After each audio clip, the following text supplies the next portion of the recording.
Welcome to Game of the Day, where I randomize a date and play a game that came out on that same day. Today we're starting with 1972 for the year and July 19th for the date. Longtime viewers could probably already tell you, but this year and month combo unfortunately landed in the Game Void. The Game Void is an honorable list that consists of monthly near combos while a single game in it, so congratulations to July 1972 for being our 5th entry in the Game Void.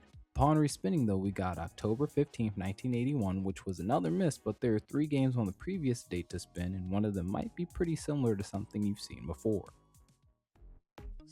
What you playing, son? Slither.io. Looks like something I used to play back in the day. What are you talking about? Snafu! Bless you. Now what's the game you're referring to?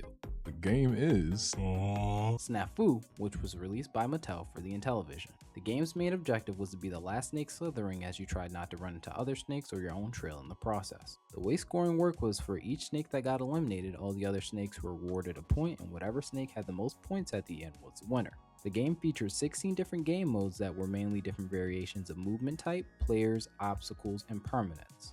For example, the first game mode featured horizontal and vertical movement with 4 players that have their trails disappear when they lost. Second mode made trails permanent when a snake lost. And the third mode was 2 players with disappearing trails. Other ones allowed you to have diagonal movement, and if you wanted to have everything including obstacles on, you could do that as well, as the game allowed you to mix and match the variations any way you like. And the way the game handled real players versus the computer was pretty impressive, as up to 2 players could play with other snakes being controlled by the CPU, but you could also jump into the game at any time or just sit back and watch the computer control all 4 snakes too if that's what you want to do. Some other neat features the game had was the ability to pick the speed of the snakes, the number of rounds, and showdown music when it came down to the final 2 snakes.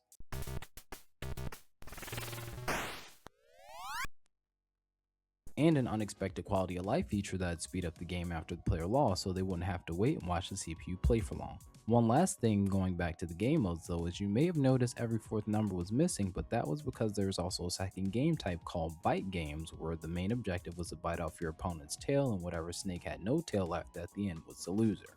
While the game's AI wasn't perfect, it was still impressive being one of the first games in the snake genre, and it had a good amount of replay value, so for that I'd give this a Slither.1.0 out of 10.